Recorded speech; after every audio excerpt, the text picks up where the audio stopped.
Okay. Ah! You already clipped it with yes, that. folks. Yeah. That's Yep. what horror sounds like. Have you heard of it before?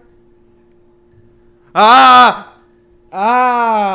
This is what horror is. And they've distilled that emotion, screaming, into a beautiful medium. But before we get into that, I want to say thank you for joining us here at the train station. It's a Sunday, at least where you are.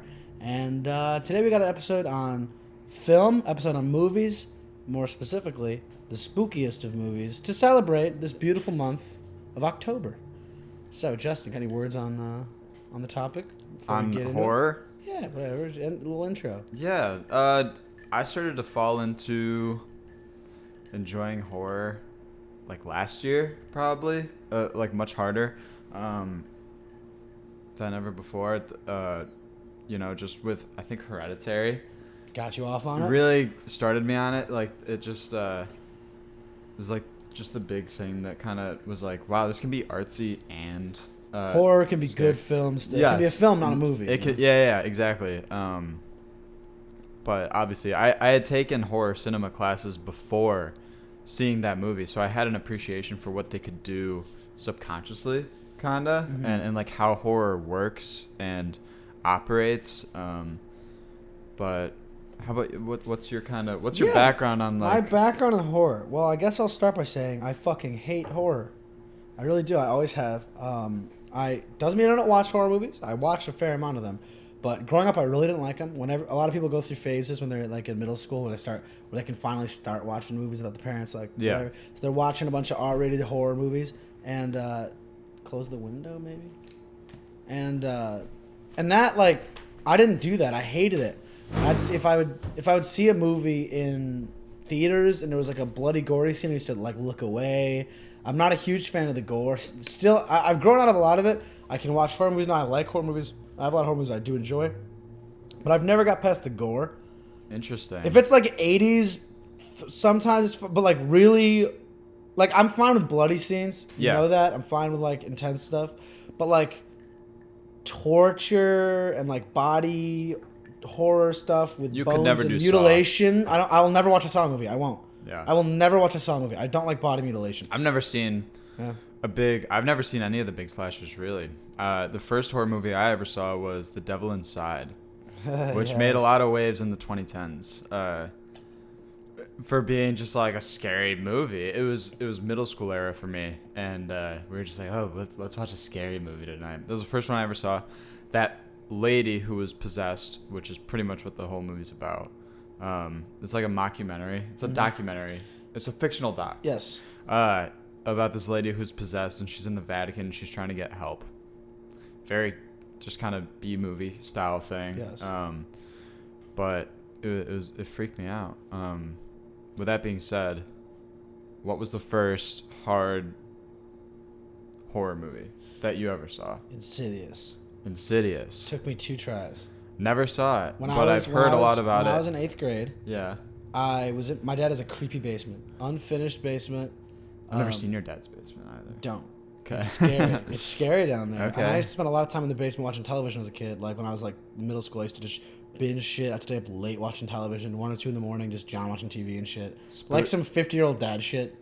So did you like enjoy the kind of weird environment, or you didn't think about it? Well, like that was a thing I would be involved in, whether I was watching Lost or Wilfred or anything. Like I was in the basement, and frequently one of my parents would come downstairs to take a night, and when they go up, they not think about it and turn off the light. So the basement is dark. It's unfinished basement, fucking like cellar style with the walls got shit. There's concrete noises and like hole in the corner that goes all the way under the rest of the house. Yes. There's just creepy shit. And I used to sometimes sleep down there because I was too afraid to go upstairs because you have to turn off the light to leave the one area of the basement and the other area is dark. So it's pitch black, no light. So I used to get scared anyways. So I'd maybe seen a couple scary-ish movies before that in general. Yeah. Stuff like Shutter Island and stuff, but not like horror. Like more thrillers. Yeah, my first real horror, though, was Insidious. I put it on at like 2 in the morning once when I was like 12 or 13 by myself in that basement. Didn't get past the opening credits. I've never seen. Turned it off. Opening credits is like red, creepy music about a house, and it's like a camera going through a house with like red and like just creepy. And it scared me so bad about the house around me. Turned it off. Didn't get 2 minutes in. Watched it again a couple weeks later in my bedroom, out of guilt and humiliation that I couldn't finish it the first time around. And that is the first horror movie I ever saw. Yeah, fair. Very funny. I did not like horror as a kid. I was a bit of a bitch. I was a bit of a bitch as a little kid. What's your so with that being said, I think we should talk before we do too much listing stuff. Yeah. But so we were talking a little bit about this earlier. In terms of horror, like what spells what type of horror movie in your head? We've talked about the concepts of terror. We talked about the concept of a scary movie versus a horror film, and I'm curious a bit about how you feel about those terms and how they're used relationally. Yeah, I think horror. So there was the big. I don't know. There's a lot of. So if something's horrifying, then it's scary. Oh, Yeah. At the very base level, that's what that means, and I think that's where that term comes from, and that was used to describe a lot of the the mid 20th century horror boom kind of stuff, 60s 70s. Yeah. Nice. But I think as time went on, there were a lot more niches. There was the slasher movies, which I think were kind of the 80s and 90s. It was like the first cousin of it was just like the firstborn of the horror boom, So it was like the first major horror genre to ever exist. Yeah. Yes, from after the big from Rosemary's Kronos Baby spawned Zeus kind of shit. Yeah, exactly. But then there was also Hitchcock, which is weird because I don't classify Hitchcock as horror. I would say that he's suspense. I think it was the concepts of horror before horror could be a genre. Before horror could be a whole movie. So they would take aspects of what would become the horror genre and they'd put it into movies. But back in the 50s and 60s, there was no base for horror. So it was just, this is a movie that has these elements that are not done in most movies. Elements that some audiences refuse to go see because they're weird. And so as a result, it's looking back, you'd say it's a father of horror, or it's horror is derivative of these movies. But at the time, horror wasn't a genre, so they weren't horror, and they couldn't be full horror movies because no one would see them. So they just had to work in elements. And this is last night we watched the movie Rosemary's Baby. It's that kind of a concept of the whole movie's not horror, but the whole movie's building drama, and the reveal is horror, and the reveal is what was kind of teased throughout the movie. Does that make the movie a horror movie? Yeah. Though, Yeah, Rosemary's Baby is an interesting one because it's only scary through the idea of placing yourself in Rosemary's shoes. Is everybody in her life and that the seemed as an ally. Only in the end, too, where it's at the end, it's like she was right the whole time. That point she had a is what creeping makes the suspicion rest that horror. turns out to be true. And I think that makes the rest of the movie horror. Yes. For that reason. Sorry for the spoilers if you haven't seen it. I know it's relatively new, just got out of theaters and stuff. So. Yeah. 1960s, folks. I just gotcha. But yeah, so I think I'll get into some opinions here too. Do it. Whenever someone says the word opinion, since I was really young, my brain autocorrects it to opinion, and I used to think that was really funny as a kid. That is really funny. It's That's a so stupid, random. like 12-year-old thing. That just stuck. That is a stupid 12-year-old thing. Yeah, that's really. It was just someone's like, I got an opinion. I'm like, opinion, like an onion, an opinion. No, hey, it's a different thing. And yeah, no, just something I had in my head when I was really young, and then just kind of like was a bit in my head for too long. To now, it just comes up still. Embedded. Yeah, it's embedded in my little. I was in bed thinking about it. Yeah. Sorry. I've never told anyone that before. I'm flattered. Now I've told you and all 3 viewers. And all of us. So, you brought up terms. So there's horror. So I think the big 4, okay, that are kind of related to horror would be terror, which isn't a huge genre, but I think it should be. Suspense, horror, and then there's thrillers. So out of those, I'd also say, well, I guess There's probably more subgenres under it than I'm maybe getting into in my head. So yes, I agree. Yeah. So I was thinking like scary B flicks that are done like Zombievers, horror comedies, or like horrors that are like stupid, but that would go under horror in its own subgenre probably. there would be horror comedies as well. I'm talking about the ones that are actually trying to invoke that makes fear sense. Yes, that makes sense. So of those 4 terms, what do you think you find the most enjoyable? So I'd say probably terror or suspense. I like, to me, what the kind of the kind of movies I like. I don't like paranormal stuff because to a point, this is interesting because we might have a different opinion on this. To a point, I don't believe in a lot of it. So a lot of it's not even. It's like this. It's very fake, just like a lot of other horror. Some horror is like, oh, it's a crazy person, which could always happen.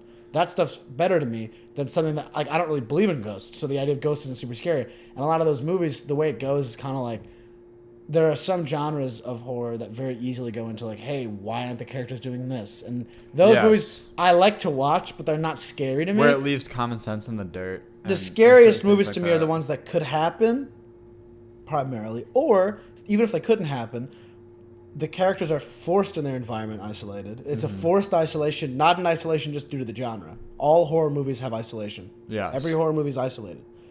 So if it's a forced isolation, they can't get out, and either it's something that could happen, or if it couldn't happen, it's better be fucking freaky. A good monster is big. Monsters can be anything, but a good monster is the key to a good horror movie. So I think it's not really about the genre, more about those concepts. But generally, I find that the suspense, thriller, kind of terror thing, the suspense and the terror tend to do better with those things because they're taking themselves more seriously, and usually it's because the writing's better quality. So it's a writer that's not just like throwing paint at a wall. It's more, this is a great monster in a great situation, and the character developments and the plot sequence has caused it to be difficult for the characters. Yeah. I like that. I want a good movie. I don't want to watch a dumb slasher or something.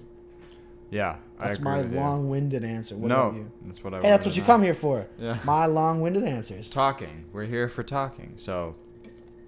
What's about you? I'd probably agree with you mostly on like terror and suspense. I think that they're the most interesting because they're the most psychological kind of. So I think of it. I'd probably lean towards. I think suspense can also work into some terror. But terror, when I say that, I'm talking about uncanny, very specifically. It could be a movie that like is rooted in realism, but there's just like something off about it, and that would be terror to me. Some of the characters are acting weird and shit. A good example of one of those that we should watch this month that I've talked about to you a lot is The Innocents, and they did that into a new movie this past year, and one of the kids was played by Finn Wolfhard. Oh yeah, I heard that was bad. And I saw the trailer, and I was like, are they doing The Innocents again? This could be so good, modern Innocents, and then it turned out to be dog shit. But in any case, 1960s Jack Clayton directed The Innocents, one of the freakiest movies I've seen, most uncanny, just because it is like it's like seemingly normal people, but there's just like an air of something being wrong, and that is just like so unsettling. Same feeling to me. I watched The Shining in class, which was like one of the other first horror movies I ever saw, and I was like, oh, that's really good. And then I wanted to rewatch it because I liked it a lot. I started it by myself, home alone, and I was like, nah, I don't feel good about it. And I shut it off because it has that air. Man, yeah. It has that air of just like uncanniness. So I'd say terror is probably my number one, but thriller also has a place in my heart because it's like extremely dramatic and also like exhilarating kind of. So I put like crime dramas under thriller a lot of the time. Interesting. Zodiac is a thriller. Shutter Island is a thriller. They're not horror. That's not the base of the movie. Exactly. Some aspects might be scary, but that's not exactly. What the movie's about. Yeah, it's there's fear involved, but it's not like scaring you per se. There's a lot of suspense in thrillers, but more than anything, it's dramatic action kind of. What's your favorite, like, kind of a deep subgenre of horror? If you had to really like, it's like what's a specific subgenre of horror that you're like, I like this. I'll say mine. I love period pieces. I was gonna like go historical fiction. Have you seen The Terror? It's a television show. 2 seasons, I think, only so far. They made 1 season. It was gonna be standalone. Made it into an anthology last minute. The first season's boat gets stuck in the ice over winter because like the captain's like an asshole. These 2 ships in like the 1800s, they get stuck in the ice for all winter, and some like northern monster starts picking off people. Is it called The Terror? Yeah, okay. And then the second season I think is in a Japanese internment camp in the United States in the 40s, and it's a series, 1 season each anthology series. Yeah. It's a great show, and I think that like that kind of stuff I've always found very interesting. Excuse me. Yeah, drop that fucking ice glass. Yeah, that does sound interesting. Yeah, I'd give it a shot, and to you as well, listener, I'd give it a shot. The Terror. How about you? Is there any? Well, it's specific. If you agree on the genre, do a specific thing. If not, what's a good subgenre that you're like, the shit slaps, and it's not super popular? Yeah, I haven't seen too many of these apart from Bigly from one specific filmmaker that we both know and love, the historical fiction horror genre, which is Robert Eggers. I think he's really tapping into something kind of special. Interesting to call his stuff horror. At least like The Lighthouse, I think is an interesting pick to call that horror. Well, it is kind of horror. I say horror as in this whole conversation is horror. Yes, to a degree. Yes. So I guess I would say they're like creepy terror suspense movies. Yeah, no, they're not. It's not wrong. The Lighthouse it's not wrong. Lighthouse is freaky. Just Lighthouse is a weird one. The Witch, very much so. I'd call The Witch, and The Witch is definitely more horror. Yeah. In the traditional sense, but I think both of them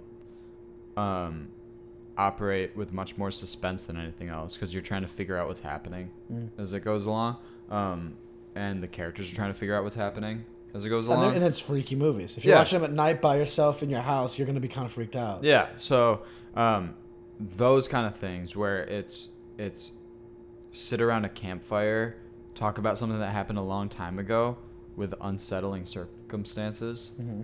That genre is what I like. He's tapping into that, which I'm very happy about. I've thought of a couple stories on my own that I might want to try that kind of thing with. Yeah. Because I think that's it's I like the whole idea of ghost stories. I think it's a cool concept of like trying to craft something and then this happens. Sorry. And then this happened, and you're just trying to spook out people because that's all it's trying to do. It's not trying to make you run. It's just trying to make you sit and think about what the person is saying. Yes. And like think about how it makes you feel. I think that's a lot more freaky. You're stewing in it exactly the whole time. Yes. What's I guess I have 2 questions that are kind of fun. Okay. One of which is one's less fun than the other. The first one I'll say. What is a non-film horror that you really sat with you well from younger is better, whether it's a book or a story or a piece of art? What's something that's freaked you out as a kid that, whether it was made for kids or not, something that was freaky as a kid that got you into the genre of, or the idea of being scared? Whatever. Do you have your answer? Yeah, I have a couple. I'll talk. Okay. There's 1 or 2 things here. I'll just be quick about them. Well, my camera just turned off.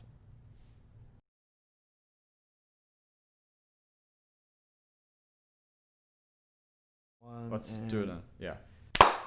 Okay, so yes, I have a couple questions. I guess I'll start with, what is a childhood non-movie thing that you experienced that got you into the concept of horror, even just the concept of being scared? So, I just want to solidify the bounds of this. Yes. Are you asking You said non-movie, not non-horror. It is scary, whether it's made for kids or not. It's fine. Just we talk a lot about film, and we talked about our first experiences with horror in film. A lot of times, kids though, their first experience with horror isn't a movie because you can't watch R-rated horror movies when you're 10. Yes. But maybe you had a book or a show or anything at all, even if it was just a story. But if you have a first memory of like the first time as a little kid, you're kind of scared of something someone made and got you into that concept. I have one. If you okay, yeah, go for yours. I guess it would be. I don't remember how old I was at this point. I think the game was released in 2008. Good. Legend of Zelda: Twilight Princess. I didn't play many Zelda games as a kid. That was the first one that I got. It was for the Wii. And in that game, if you've played it, you know that at a point your character, this little like elf kind of style boy with pointy ears, and he's got a big green hat and outfit and a wooden sword. At some point in that game, you turn into a dark, almost like a smoky, like there's almost like a mist around you, dog. And you're about to save the princess or whatever, and you're captured and thrown into a cell, and you wake up a dog, and you just are living as a dog for a little bit, and it's just it gave me like a nightmare too, and I was like, that's so freaky. I don't want to turn into a dog. That kind No, of just like, oh, everything that I know, everything about my existence has changed, and I don't know if I have the power to do anything about it. And it's just it was a freaky thing. Yeah, it's a freaky concept. Yeah. I guess that would be part of it for me. Yeah. For me, I have a lot because I've always been into horror in different capacities. Now that I'm thinking about it, in middle school I was obsessed with Edgar Allan Poe. Read all of his stuff. Before that, though, there was a few moments. Movies over the years. Quest for Camelot has some freaky scenes. A lot of kids' movies animated films have freaky scenes. But I was really into books. So there's 2 series that I read all of that really freaked me out. And I was like probably in my 7 or 8 when I was young. So I was reading kind of at a little bit higher level. I read so much Goosebumps, which always freaked me out because they have uncanny concepts. I never really got into Goosebumps. I loved all the books, the Choose Your Own Adventures, and there's this thing and that thing. And another one that really freaked me out, and this is weird, you've never heard of this probably, there's a book series called Frankenweenies. I've heard of it. Revenge of the Frankenweenies, all this stuff. And those are also weird stories that like kind of freak you out, that are strange. So I got into those a lot when I was younger. And so I read a lot of books, which I think is worse because it's my imagination taking it, which then it can play with it more. Right. So I would really freak myself out with some of those books, reading at night in my bed as a kid and shit like that. Yeah. So I always had that. What's the timestamp we're at? 23, but... Yeah, so 21 minutes. Well, I have something I want to say before we kind of wrap it up. We can go as long as you want. But one more question I have that I think is kind of fun. Okay. Take a film that isn't a horror film that you think would have benefited from being a horror film. If they had marketed it as horror and it was horror, it would have been more successful, or you would have liked it better. From any genre. This might not be the answer that you're looking for. Sure, no. Any way you want to take it. Excuse me. I watched last year a renowned drama from the 50s, Golden Age of Hollywood, and for some reason it left me with a feeling of uncanniness, and I think it's kind of a popular final scene.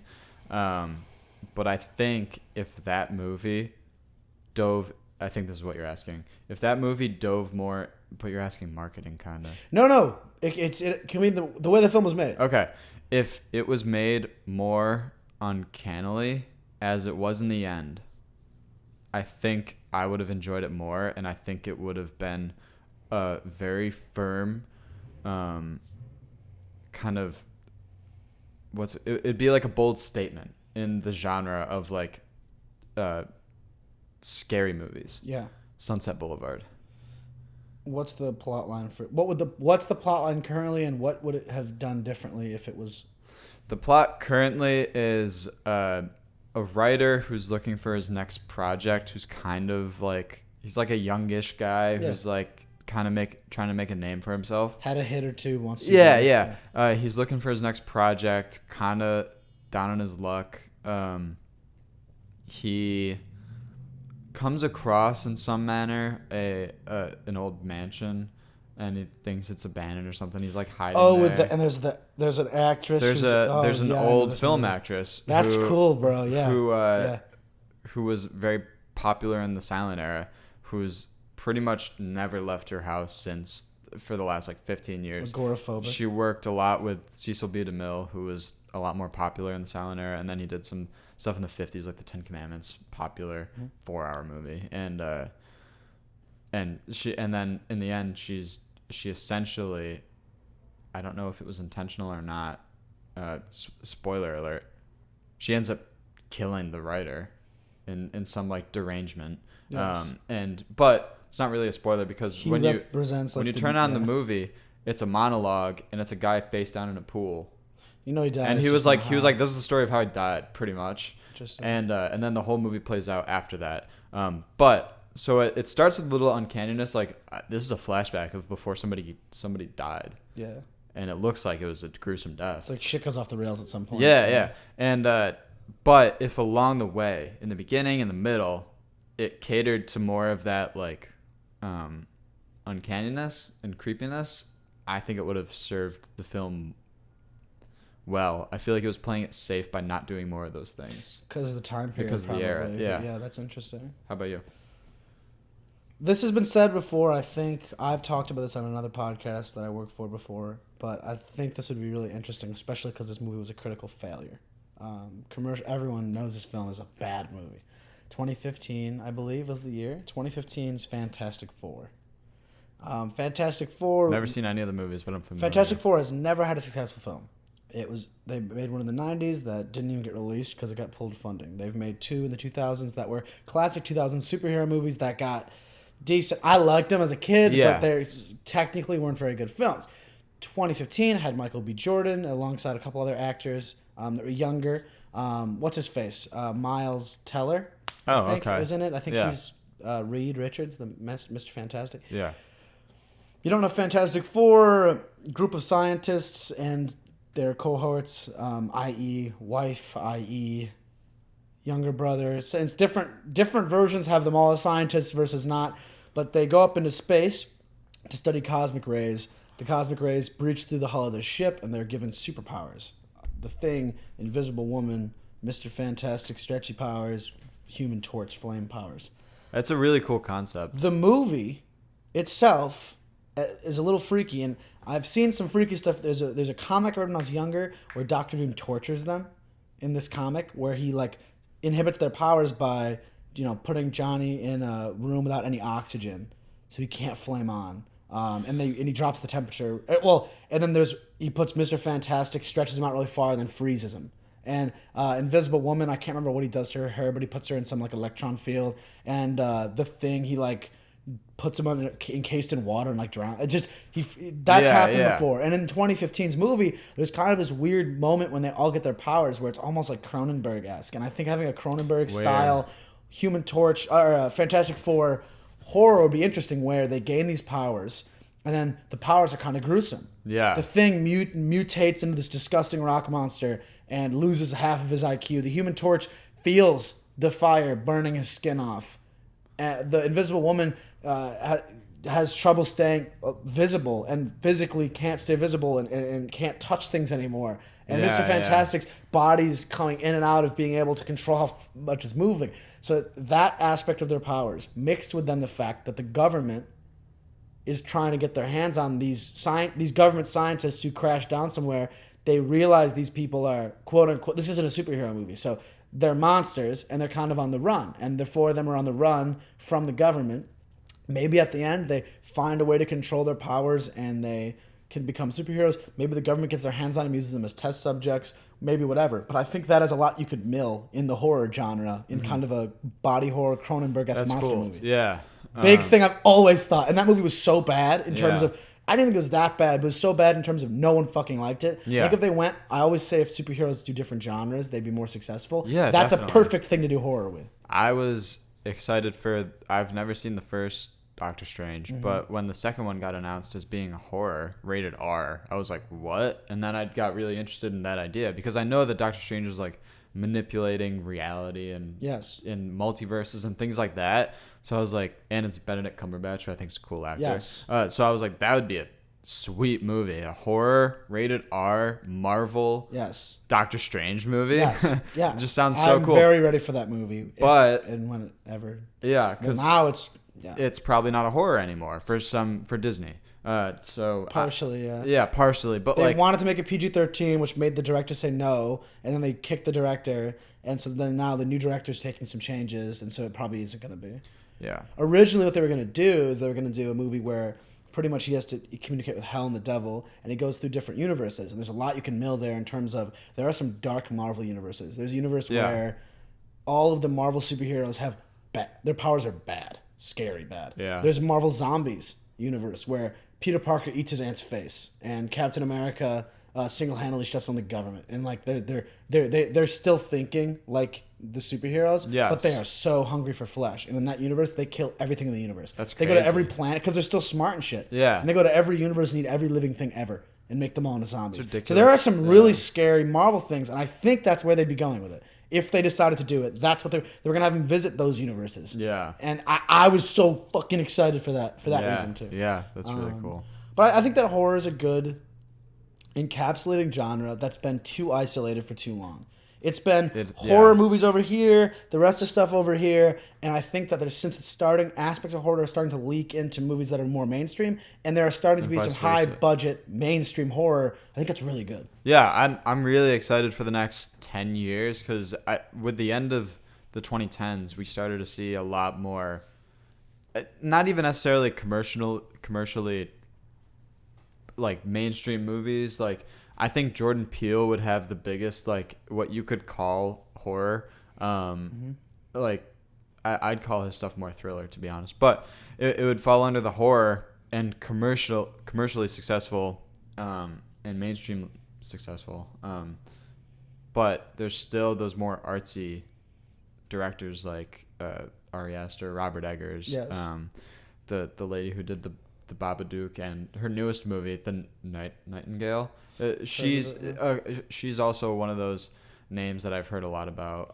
So I think that we're getting more into artsy films being in the mainstream again, which has happened over history. But for the last 15, 20 years, there was a period where it was more blockbuster run, and now we're getting back into indie, back into art house as popular. And so you might see some of these genres that have been kind of relegated, like horror, going back into the mainstreams, like it used to be in the 60s or something. And so I think that'll be interesting to watch as it happens. Which I feel like we're winding down here. Yes. I'll leave with this too, just with movies in general. Hopefully horror, because I'm very interested in it. But with this whole pandemic thing and what that means for the industry, I know that Regal has suspended their locations for now. They're not like bankrupt or anything. They're not closed. They're just like we don't know when we're gonna open again because we don't know when it makes smart to pay people. When it makes smart to pay people. When it'll be smart to pay people. But I think that could make way for more artsy, low budget ish, independent films.